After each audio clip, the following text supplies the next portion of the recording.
Good afternoon, participants. This session will be handled by Dr. V. Srinivasan, Professor, Department of Computer Applications, Vellalar College of Engineering and Technology. He completed PhD in Anna University, Chennai, and he completed his MPhil in Alagappa University, and also he completed his MCA degree in Kongi Engineering College and BSc in Bharathidasan College of Arts and Science. He has published papers in national and international journals, and he also published papers in international and national conferences. He has attended above 14 seminars and workshops, and also he has been a resource person for seminars and workshops also. He also a reviewer of reputed journals. So the session will be handled by him. We welcome you, sir. So you can start now.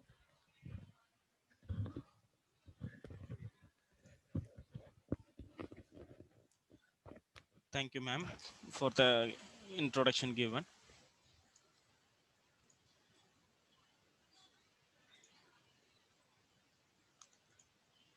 Well, good evening, all. Hope you are all fine and safe in your locations. Hope I am audible to all. Is any difficulty is there? You can just type in a chat room about the information. Like if you're not audible or if you're not able to view my screens, all this information you can chat with the chat box, so that if any problem arises we can continue with that information. Well, I'm Dr. Srinivasan from the Department of MCA from Vellalar College of Engineering and Technology. We'll be going through with the big data analytics and tools about the information we are going to see today. So before that, I think you have been uh, there in the session for around this is the fourth session, I think so, from the morning. Morning you would have had two sessions, and afternoon one is completed, and this is the last session. So you know that the last session is always a difficult one, because keeping the peoples alive, that is awaken in the classroom, is very difficult. We have seen with the students, so how it is difficult and how you are very you will be restless, so that is how you're so that you're restless, so that I should make this session more interactive. I think I do not know whether you will be allowed to unmute during the session. I think all peoples are muted, since to have my clear information that we are going to share. So if anything you want to discuss, you can just give it in the chat box, so that I can just see what you are doing information, and we'll go ahead. Right. So already you have taken the class about the introduction about the big data, I think. Let me also give a small introduction about the big data and the different tools that are used in this big data. And we will see one or two tools. I think I will not be able to share with all different tools uh, to share how it is going to be used. Maybe I may have that one or two, like I'll be discussing about the MongoDB with a little more information on that, and other things I'll say what are the tools present, and MongoDB and R programming and ready MapReduce. I think we'll end up with that session. I think I am given 1 hour of the session, so within that I have to complete. So don't worry. However, whatever the slides we are having, I think I am having around 30 slides, right? Uh, it may take some more time, so, but however, I'll just try to complete within the hour, right? Right. All are ready with the session. You're audible, right?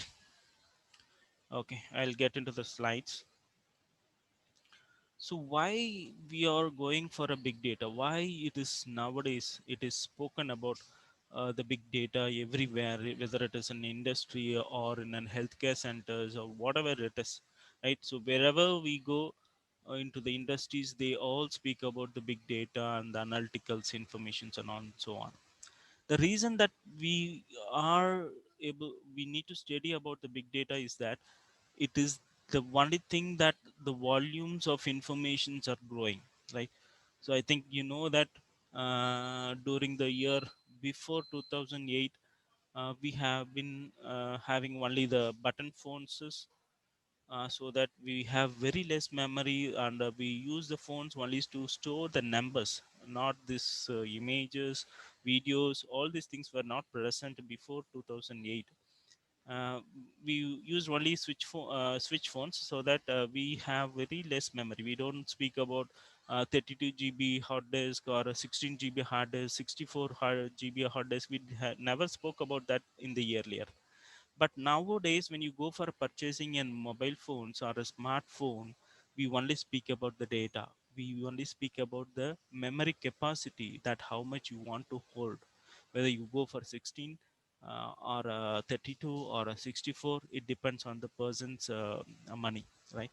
So nowadays, all wants to have a higher memory. They don't want to have a lower memory. Why it is that? It is because that they want to take a lot of photos. They want to store a lot of informations. They want to store a lot of videos in it, right? So you can know that that video contains a lot of takes a lot of spaces when compared to other files, right? So this is the reason why we want to go into the big data analytics. So it is said that from 2009 to 2020, it has been increased into 44 times. It is not one time or two times, something like that, but it has very largely increased to 44 times of the previous years, right? So they have taken to a zettabyte. So we now we can see that we are speaking about only GBs, right? So if you want a cell phone or a hard disk, or if you're going to buy some mobile phones, we only speak about GBs. Okay, 500 GB or 700 GB, like that only we are speaking. But in industries, when you go, so they have gone to zettabyte and a lot of memories. They want to have the information. So that is why this big data is increasing continuously. So if this year this much of data is present, then next year it is going to be more than, it is going to be doubled or tripled. It is not going to reduce, right? So when you buy the phone, so normally you will have a 16 GB or something like that. Now I have the phone with my smartphone with a 16 GB. So when I bought that, I thought, why we should have this 16 GB when only the phone is for only transferring or only just speaking to somebody else. So why should you have 16 GB, I thought. But what happened is, when I started using this WhatsApp and other informations, then automatically my 16 GB is not enough for me. So every week I just delete the information, clear my WhatsApp databases, WhatsApp videos, all these things. Only then I will have the full use of 16 GB. So that is the reason why, how you can see that how 16 GB is now is very less for a mobile phone hard disk, right? So we normally nowadays people go for 32 GB and 64 GB, not for a 16 GB or 8 GB. So you can see that how the volumes are going continuously and it is getting expanded. So it is like it is not like GB, it is going like terabyte, petabyte, exabyte, and zettabyte. So like that, the datas are continuously increasing. So I think this slide you might have been seen in the first presentation itself. So that this the byte is shown that. So bit, so already we started with a bit, right? When we have a small phones, we started with bit, byte, kilobyte. So we had only MB levels, right? When we use this button phones, we have only an MB levels. Then it started growing like GB. So nowadays we are in the stage of GB. So when you go for buying an mobile phones, we speak about GBs or whatever laptops, all these things we only speak about GB. But in companies for like Google or a lot of information they are storing in online, right? So they talk about this terabyte, petabyte, exabyte, and so on. So everything we can see that For every increases we have triple zero is increased. So megabyte to gigabyte, you have another three zeros to be inserted. From gigabyte to terabyte, so another three zeros are increased, so it is continuously increasing. So now we are in the stage of gigabytes, but the industries and the Google, YouTube, all these peoples have gone above that, right? So till your toe bite they have gone. So it depends on the need only. So how is your need? So based on that only we go on with talking about this terabyte, petabyte, and so on, right? So now we speak about only gigabyte. So normally when we speak about this big data, so they say it is four V's. Sometimes they call it five V's and so on. So what is this four V's? The main thing is one is volume, right, and velocity, variety, and veracity, right. So when you speak about volume, so how large the informations are growing. So we told that so 16 GB is not at all enough for a for a smart phones to have it, right? So the volumes are getting raised. So since the volumes are raised, we say what to do with the data. So what that is thing. Then velocity, we speak about speed. So how much speed the data can transfer. So see that when you are doing with some work, right, you are working with an mail, and you are working with a WhatsApp and so on. So you can see that your phones get stuck sometimes, or it takes some time to download the data, right? So it is because of the velocity we speak of. So when you go for buying things, buying a smartphone, you don't go for 2 GB or a 3 GB, you directly go for 4 GBs and so on, right? So that is the velocity. So you need the speed, right? You need the speed, only then the data can be immediately got, right. Then we speak about an variety. So variety means we don't have the data in a common thing, right? For example, if you say a database, you might have thousands of files, or 10 thousands of files which contains all the same data. In earlier we used like that, but nowadays it is not like that. It has become different, right? It is like something that you use an audio, something that you use an video, something that you use some files to be stored, or some presentations like that. So the data is continuously different from one source to one another source. So we have a variety of data. So all this data should be stored in one location. So that is what this big data is accommodating when compared to the old databases. Then veracity is that sometimes you may have some doubts in your data, right? So whether it is present or it is not present, something like you may have some vague data, so that you may not understand what is exactly the content, right? So in that cases, this big data just provides all these three four types of V's: volume, velocity, variety, and veracity, right? So that is the reason why we are using this big data. So what is this power of big data, right? So why we are using big data, right? No, fine. So what is the power? Why we are using? What changes your life or something like that? So when you use changes of life, so for suppose you, for example, if you want to go and buy something like your mobile phones you want to buy, so what happens is you don't directly go into the showrooms and start buying immediately. What you do for 1 week, or even sometimes you go for 1 month, analyzing all the information that are present in the Google, right? If you want to know about Vivo, or if you want to know about Apple, you just type in the Google. You search for at least 4 or 5 days what is about and what things are present, what are the models are present. So it is a challenging life. You want to know everything, and you want to always have the best mobile phones, right? So it is always it is compared with the money, but even then, for the money that you're going to give, you need to have the best one. So that is the reason all people go to the Google and search everything before they go for buying the information, right? So there you make a decision. So after seeing all those things, informations, then you finally decide, okay, this is the mobile I want to buy, and this is the memory capacity you want, and this is the RAM capacity you want, and the pixel camera you want. All these things you fix it before going into the shop, right? So that is what the big data is doing here. So you search everything what is needed for your life. You can search anything, right? So then you can make decisions. Even like nowadays what happens is when you have some fever or something like else, you can see that a lot of people search in the net, right? So COVID problem, so whether you have a positive or negative, so what are the symptoms for positive, what are the symptoms for negative, and how we can confirm that you have a positive COVID, right? So that is that virus.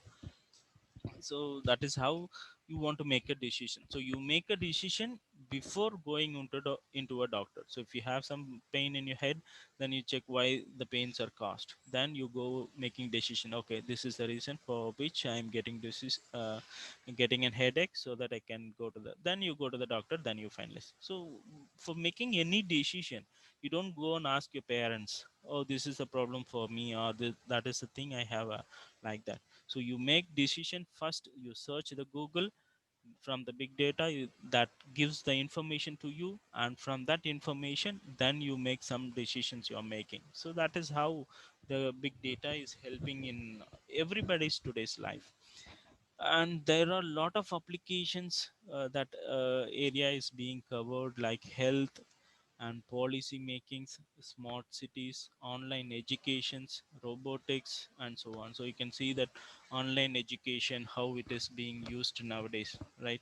So you can search for subjects you want to learn, or you want to search for an latest technology, and you can attend that webinars, or you have an STP, like that, right? So like that, we can say this COVID has brought us together.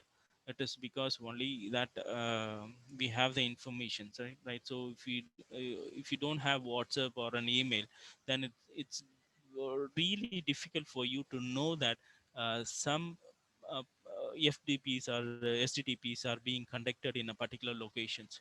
So only the WhatsApp makes you to learn, or makes you gives the information that where the programs are going on, and you can attend based on your interest, right? So that's this is how the online education nowadays is going on, right? So this is the power of big data. So without that big data we cannot survive nowadays. So you should know what it is, right?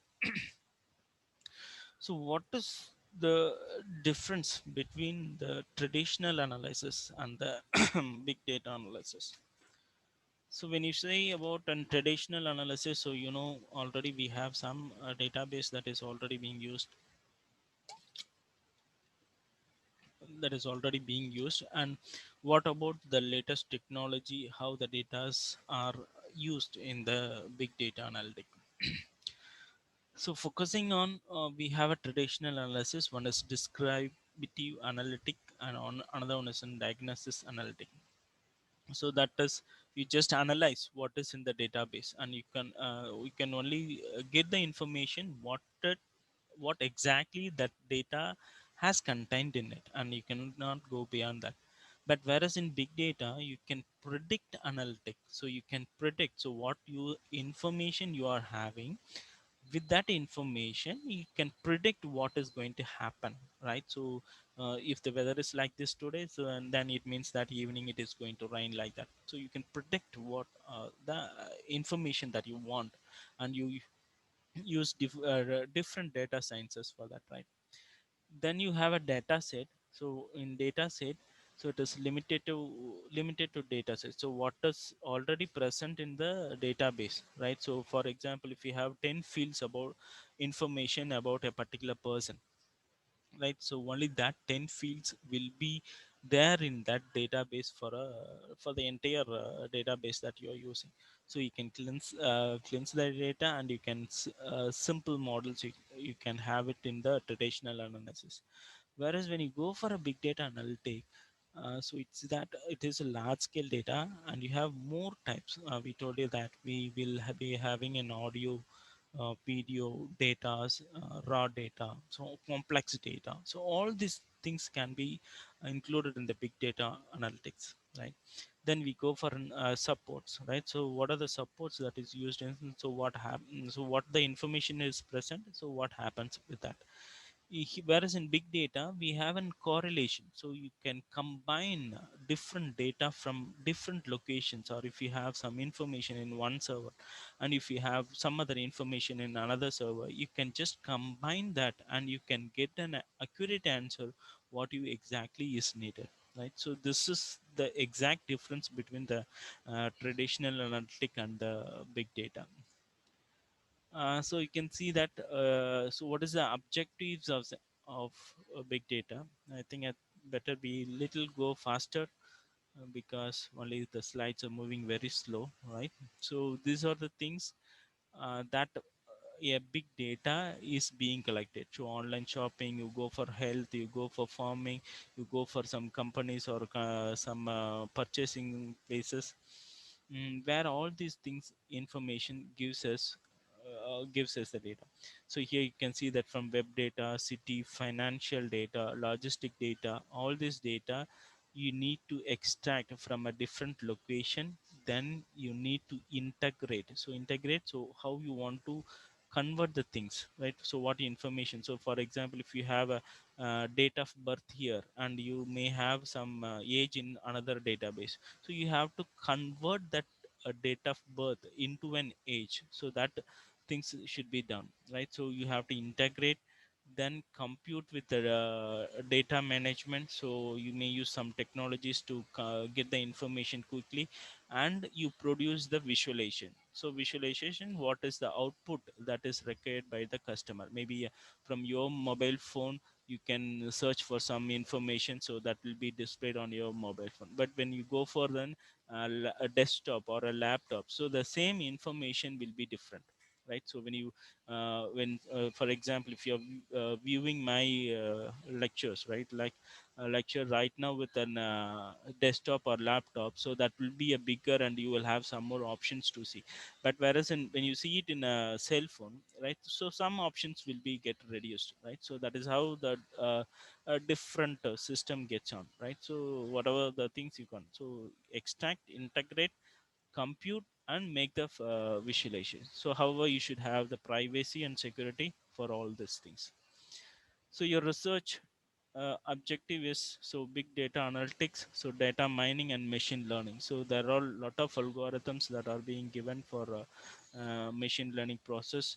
Then you have to data compute the information to get the final output. Then privacy you have to see over, and the data science paradigm. So different data science paradigms you might be using. The same thing like extracting data, right? So first you need to know where are the data present, then you have to link with other servers and you get the data, then integrate the data, then compute with the management with the computer, then go for a visualization. So in so how the customer needs, you based on that you just give the information, right? So different applications are being used in the big data analytic, like biology, chemistry, physics. So all fields we cannot just shorten to a shorter applications. So big data is using everywhere. So wherever you're going, wherever you're collecting the data, so it is being used. So as I told you, it is a multidisciplinary. So in geographical, you're using logistic, agriculture, finance, smart city, right? So everywhere. So in geography, you can see that. So based on the climate conditions and the clouds positioning and the fastness of moving, we can say that uh, the cyclone is going to come or the rain is going to come, or like that we can just predict, right? So all places we are trying to use this big data. So what is the outcome of the unexpected outcome is that so you need to have new methodologies and solutions for a big data. So lot of technologies are being used and lot of tools are being showed nowadays, right? Like R programming, MAPREDUCE, or MONGODB, and so on, right? So a lot of solutions they are trying to find out from the big information, and new applications like society, industry peoples are using this big data. and digital economy. So you can go for a just finding out how the economies are going. So if you want to know how people are going with the digital economies, now we can see that during this economic period, we can see that a lot of peoples, right, they have bought cell phones, laptop, and so on, right? So it is because of that, it is that they have the classes through online, so there is no other go, whether you are a big or a small, so you need to buy devices according to that. So we can say that electronic gadgets has been continuously increasing, right? So you can see that all these things are being increased nowadays. So even when I went for buying an geo modem, right, geo, so that time it was not available when I went for the first time. So only after 1 or 2 days only I started getting that modem, right? So it is there everywhere that we have the problems, right? The new educational programs for students, as I told you. So nowadays all are attending classes only through onlines, right? Your child's all are attending classes only in the online. So how, so that means you need to know all this gadgets information and different apps. So before covid, we do not even know that there was a zoom was there, microsoft meet was there, and google meet was there. Might be the peoples in the industry might they have might be using those applications, but in an education field we did not use that. So only after this covid period we started using all these technologies nowadays, and we learned what things are being happened, right? So this is how the education fields have been increased in the big data. So what different types of big data technologies are available nowadays, right? So we have like hadoop, hive, mapreduce. So variety numbers of technologies has been used. Even for different companies they use different big data tools for their own, or sometimes they use some open source tools and like that, right? So these are the some technologies that has been used in the big data technologies. So so Hadoop and other things.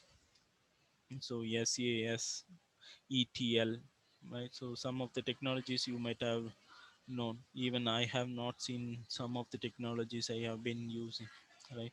So I have heard about Hadoop, Hive, MATLAB, so Green Plum, so SAS, ETL, right? So these things I have just seen in the technologies that we are using. So in the different parts we are using, so deep inside we can see that BPO systems are using social media analyticals, unsupervised learning, all these devices they want to use this big data tools for to get the informations. So business objective is for all, so even it for research or R&D purposes, or you go for some management oriented. So all this thing, all this support oriented services, so all those things they wanted to use the big data to have their information and generate a new information from the world database. So exactly our topic comes under this like tools. So what are the different tools that are being available there? As I we see in the saw in the previous slide, there are a lot, very lot number of tools have been used, but I have listed only 15 out of here. So which I am going to discuss only few out of it, and we are not going to go in all in deep. But we have top 15 big data tools that has been used in the recent years, right? So Xplenty, Apache, Hadoop, Cl- Cloudera, Cloudera Distribution for Hadoop, Cassandra, NIM, Datawrapper, MongoDB, Lumpy, HPCC, Storm, Apache Samo, Talent, Rapid Miner, Cubola, Tabela. So all these things are just in tools that to get some information from the database as accordingly we need. We'll see some of these tools how they are used and what are pros and cons of these tools, and we'll see one or two in deep about that. So see about MongoDB and other things. So I'll just explain what are the pros and cons of each one. So Xplenty is the tool that is used for analyzing the cloud databases, right? So you can see that it is used for the cloud, and it also represents graphical representations during their output, right?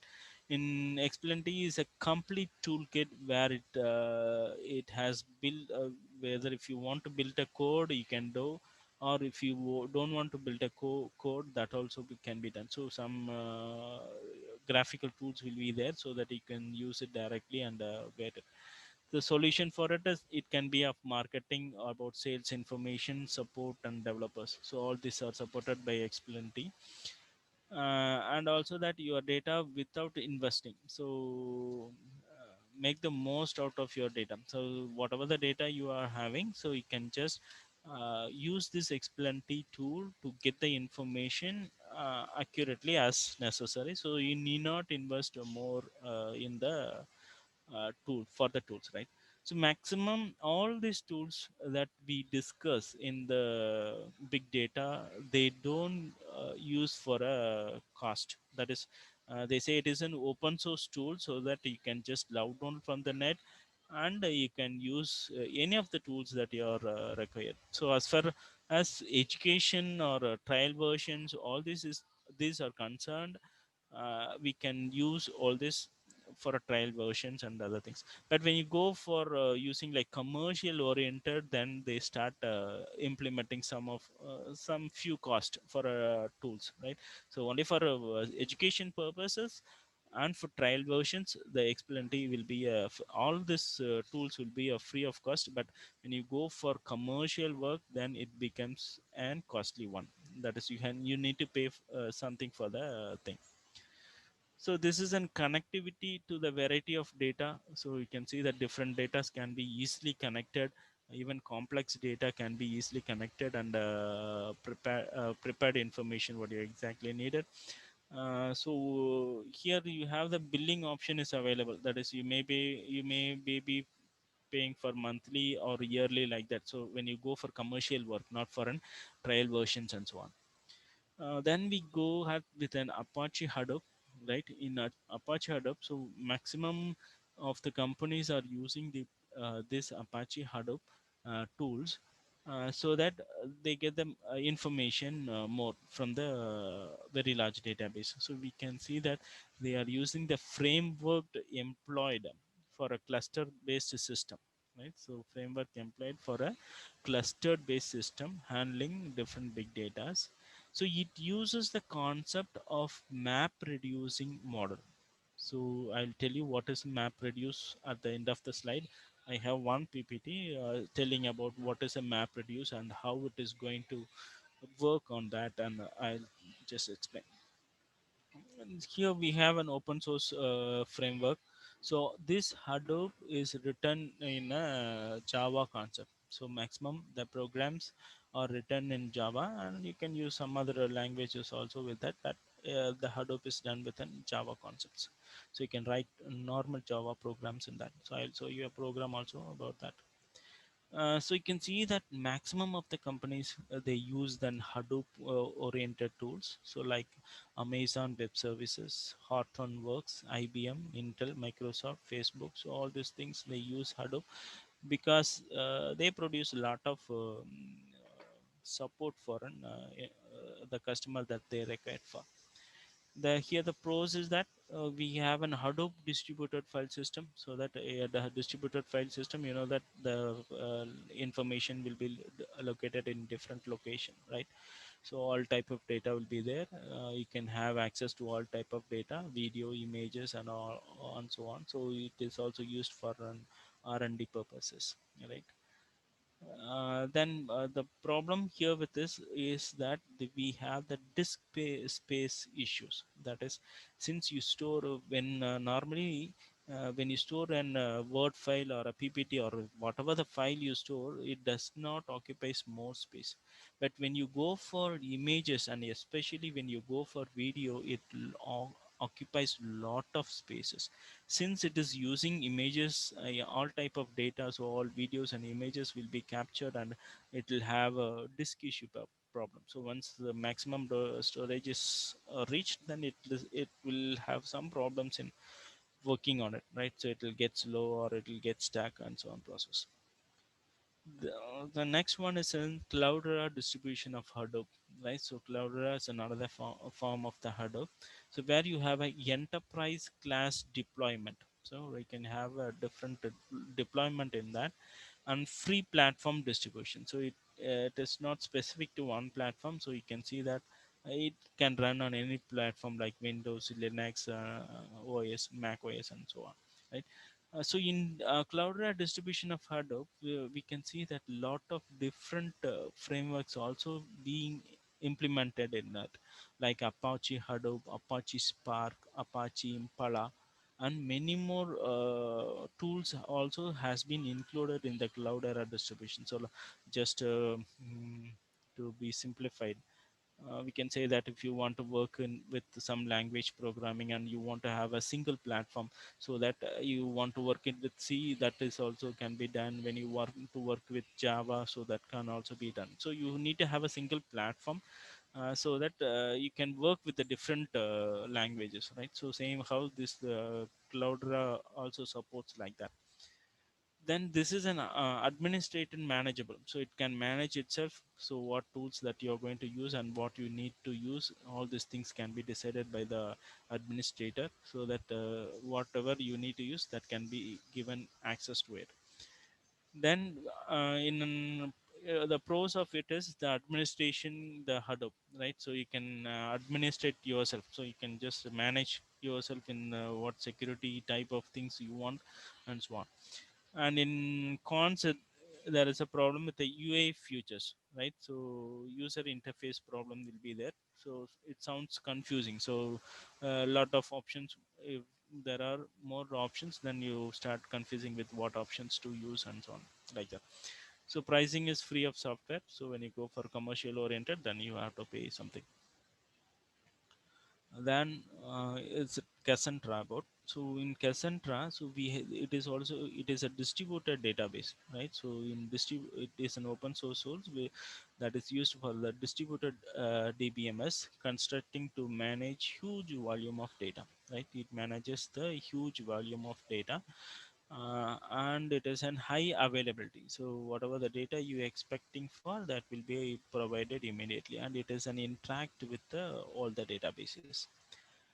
Some of the high profile companies using Cassandra. So you can see that different peoples like Accenture, American Express, Facebook, General Electrics, Honeywell, all these peoples are using Cassandra software tools. So the pros is that, so you can have a single point of failure. So when there will be no failure at all, so when there is a problem with one server, then it automatically connect with then another server. So there is no possibility of saying that some data is missing, or no, there will be no failure here. And it handles massive data in very quick formatted. So an automated replication. So automated replication, so suppose that we have information in different locations, 4 or 5 systems, and if you have any one of the system is crashed, so that means that you cannot get the data from that particular server. So what happens is that will be redirected to another. So how you have suppose if your phone is not in reachable, you direct the number to somebody, so that someone picks the call in because of you, right?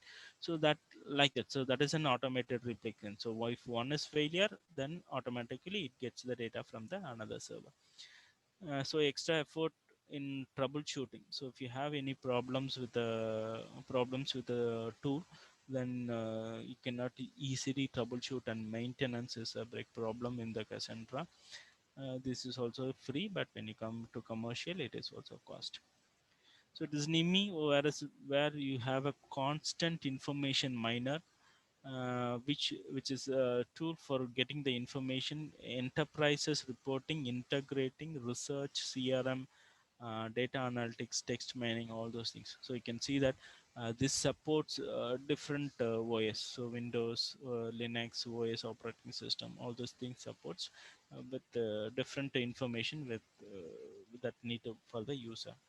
It is also more or like SAS software. So how you are going to use it, and NIM includes Jansons and Canadian. All these peoples are using this NIM.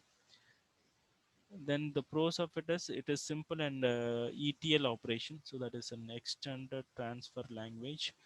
Then integrates very well with the other technologies. So whatever the new technologies are coming, this can be easily adapted, or even with another tools also it can adapt to it and get the information. So automatically lot of manual works, it automatically connects to different things.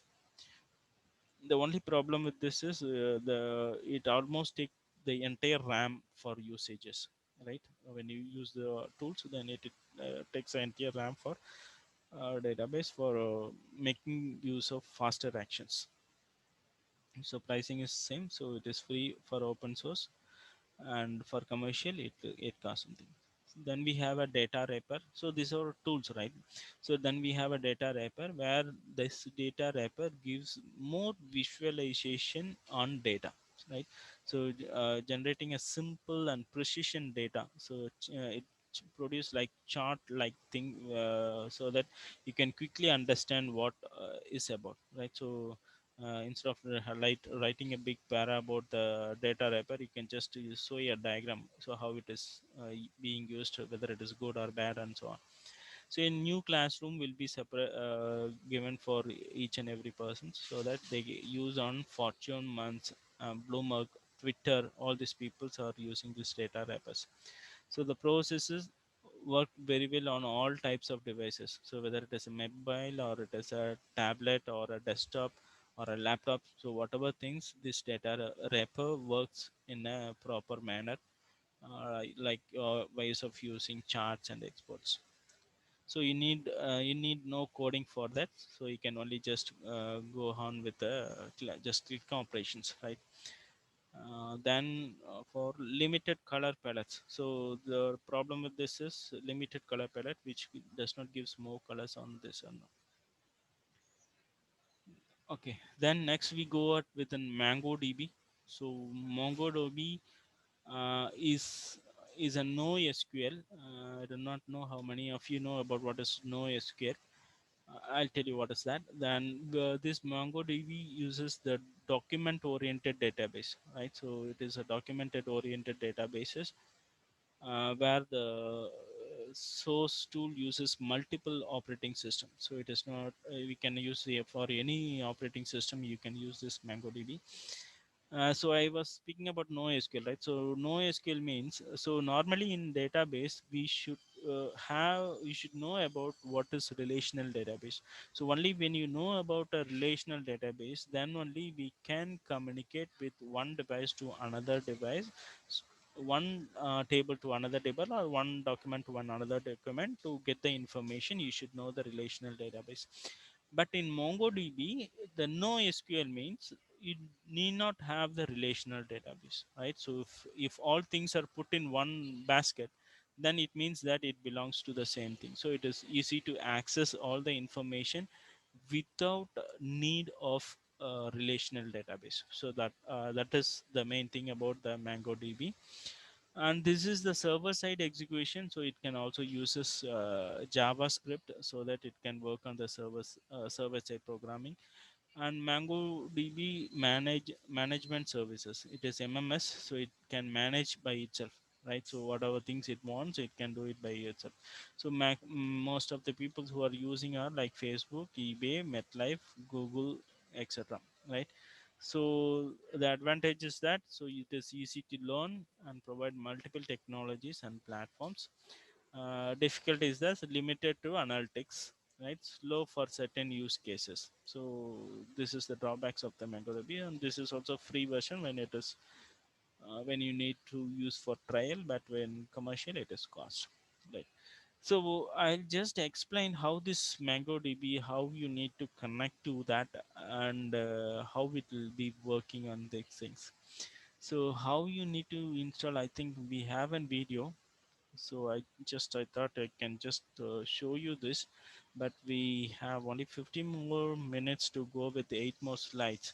So I will not just show you the video now, but you can go to the Google and type MongoDB installation. There are three videos I think present, right? So three videos are present.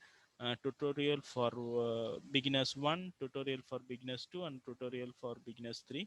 So it explains step by step how to install the MongoDB from the open source, how to download it, how to install, and how the operations can be done. So I just roughly say how what it is, what will happen.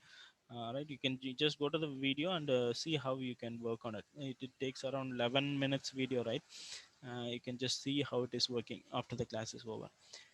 So what happens is once you download it, it will be stored in the place where C program files MongoDB server 4.2. So this is the location where your MongoDB will be stored. So when you want to execute a MongoDB, so you need to go to the command prompt. So as we just do it in the Turbo C, right? We have a C editor. So if you want to have a link to the library files, you need to give that bin path. You need to give the path where exactly that bin is storing. So bin stores all the library files. So that to have an access to the library files, you have to type in that prompt only, right? So likewise, MongoDB also you have to type in the prompt where exactly that binary files is there, right? So you have to go to the command prompt. So go to the place where exactly the MongoDB is present. Only then the database will be linked. After that, you can work with that program. So you just give mango.exe, then in that prompt, so it will just show you whether the database will be connected. So once it is connected, it means that you are connected with the local host and the databases, so that you can just execute the database. I have just put some of the commands, how to create, read, update, and delete operations in the MongoDB. I think we have 10 more minutes to go. Before that, we'll see that. Right. So to create a database in a MongoDB, so I told you that you need to go to that command prompt actually, right? So once in the command prompt, you can just give db. Db is database dot create collection, right? So you have, for creating a database, you need to give create collection students. So students is the database that you are going to give, right? So once you just type this and enter, it says okay, one is created, right? So this is the result that has been given from the MongoDB, that one database is created, right? So this is how you need to create one database in MongoDB. Then how to insert the data that is used in the MongoDB, right? So here you can insert the database, right? So how you do it in the SQL, say same process, but you have different commands here, right?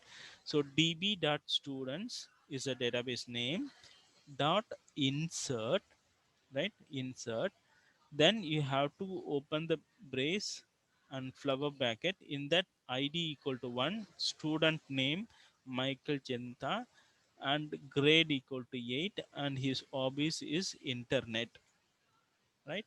Comma, internet surfing. So how the information will be stored is, the id will be stored, name of the person, and what grade is this, is he, and his hobby.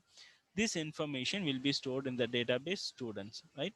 So here you can see that right result. So once you have given this, then the MongoDB will give you the result, right result, n inserted, one data has been inserted. So once this command is given, then it means that one database has been inserted, so that you can continue with another insertion, second database, third database, and fourth database. So we have inserted four records in a student database, right?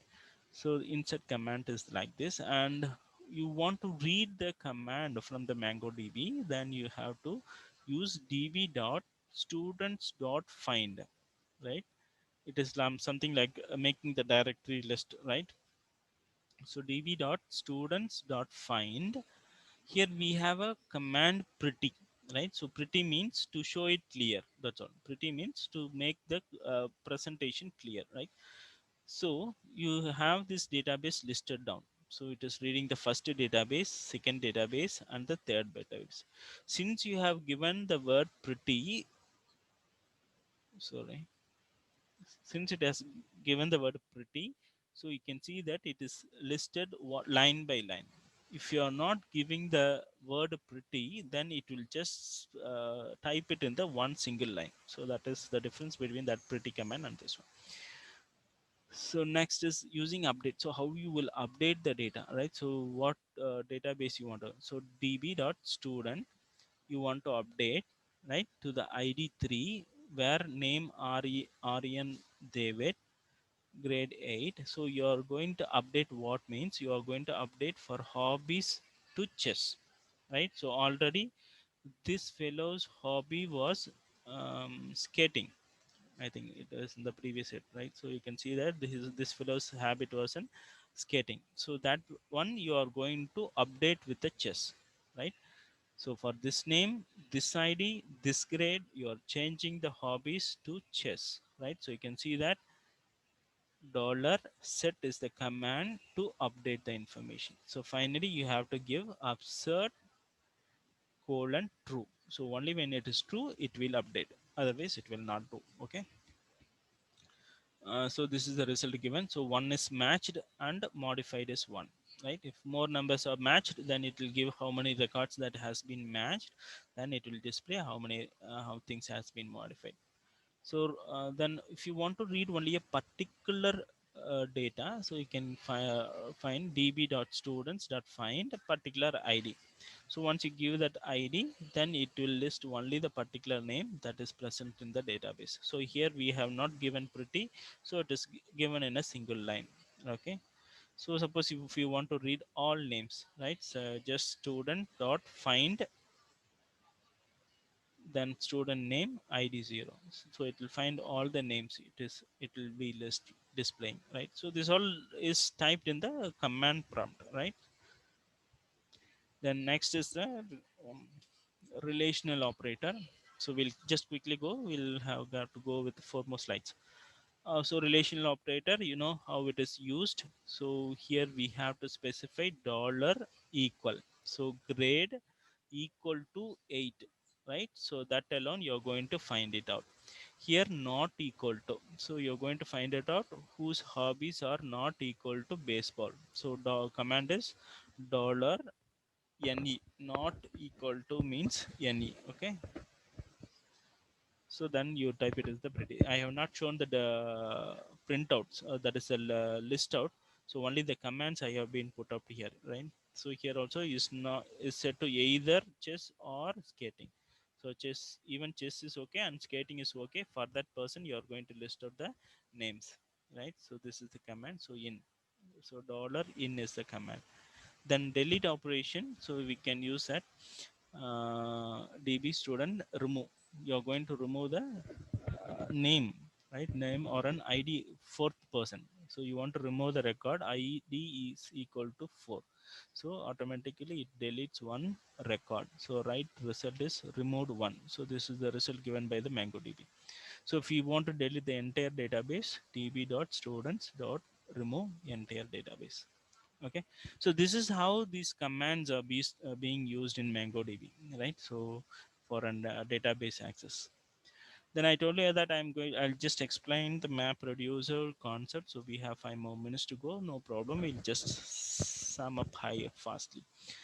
Input files, right? So what you're going to input. So map reducer, what actually happens in map reducer is it maps, that is the program you want to give is word count. So how many words are there in a particular document? You just give 10 documents in a input, right? So each 10 documents will be separated differently, and that 10 documents will be scanned one by one parallelly. After that each one will report the information. So how much information is there in the first record, second record, and third record, and so on. Then that will be shuffled into one, and final output you will have it has the whole total, and finally the output will be given. So you can see here that the input files given as two different input files. So in the input files we have the apple, orange, mango, orange, grapes, plum. So these are the words that are present in the document, same way in the input file too. So from this you're going to find out, so how many apple, orange, mangoes are there. So here also you list out orange, grape, plum. Here apple, plum, mango, apple, apple, plum, right? So these combinations will reply here. So apple how many, orange how many, mango how many. So here orange how many, grapes how many, plum how many. So same way it is done. So it will list out for each and every document what apple count is how much, orange count is how much, mango count is how much. So in this is done parallel. So you need to combine all these things into one single apple, right?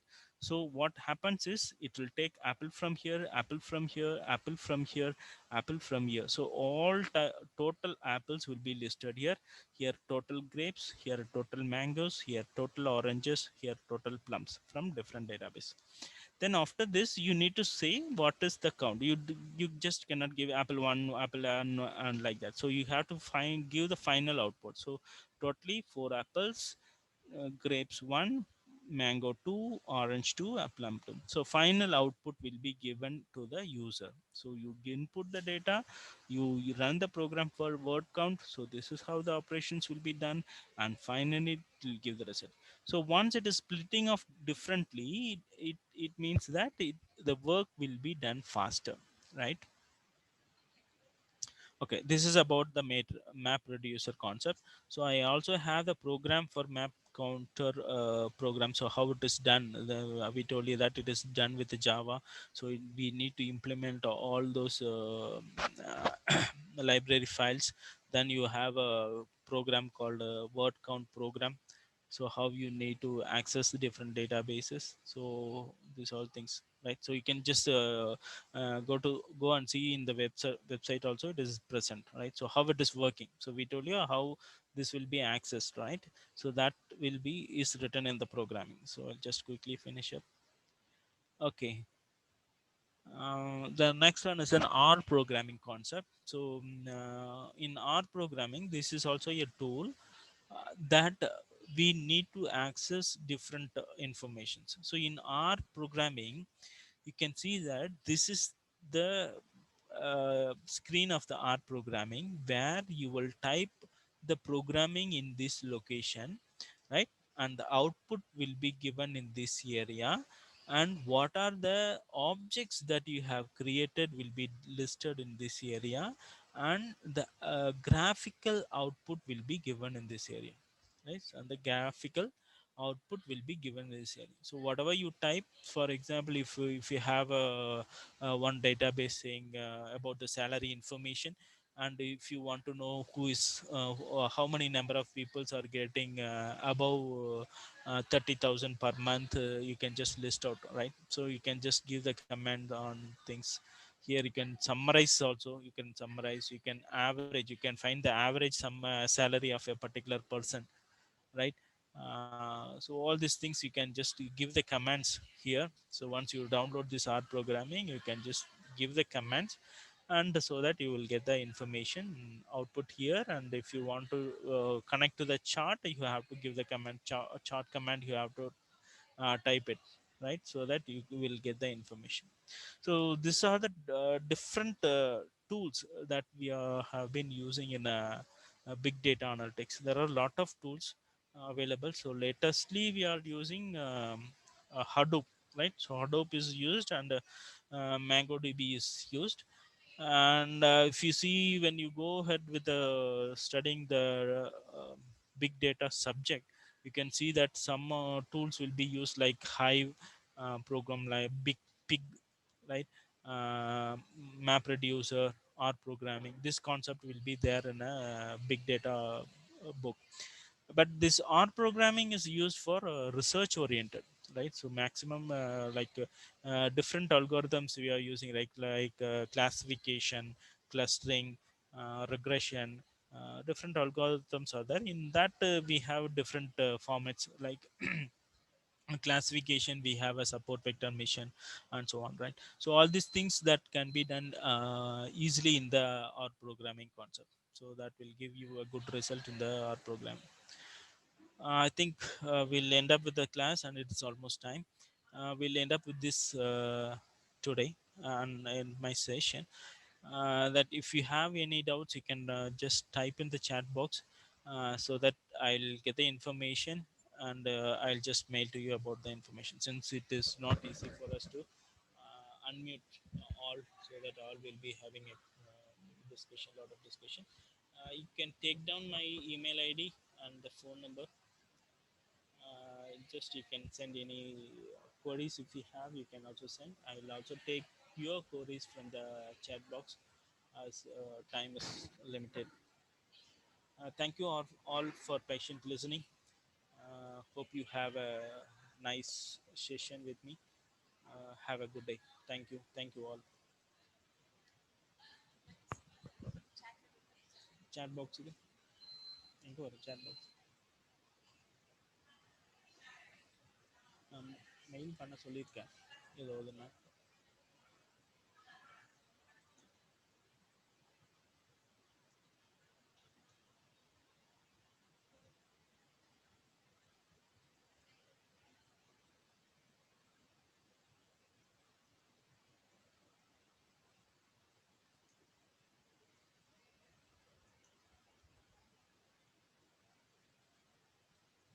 Stop sharing, bro.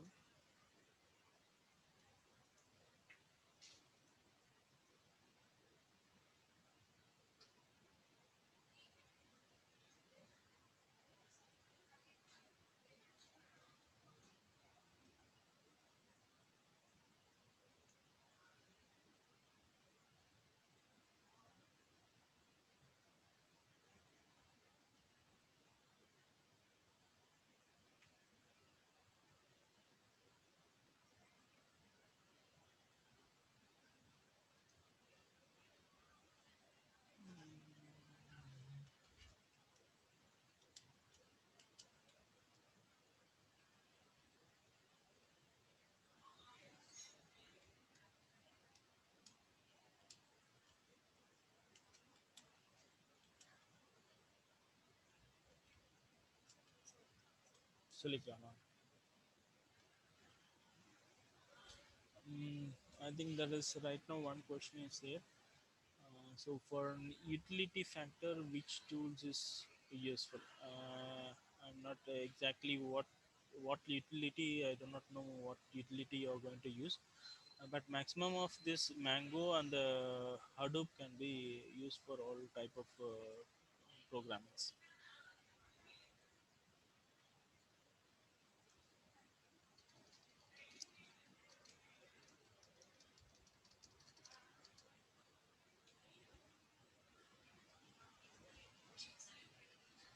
Is there any more questions?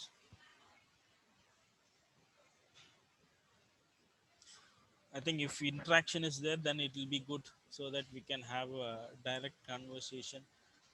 Since more people are there, they don't want to unmute our things.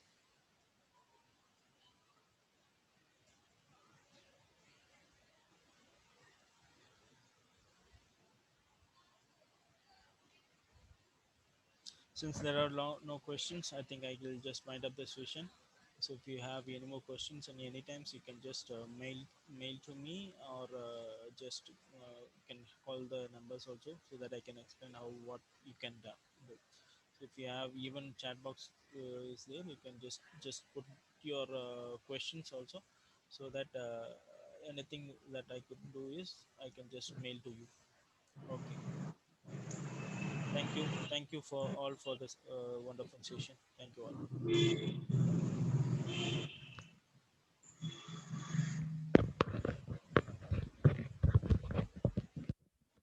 Okay, thank you, participants. So tomorrow's session will be handled by Dr. V. Kavita from SRM Institute of Science and Technology. She will be taking the topic on hands-on training on deep learning platform and libraries. So, so the session is ended. You cannot leave now. So tomorrow the session will be starting on 9:30 a.m. So you can all joined at 9:30 a.m. via same link. Also, the video will be uploaded live stream in YouTube. You can also watch there. Thank you. Material will be posted in WhatsApp group, and also the videos is getting uploaded in YouTube. You can watch there. Thank you.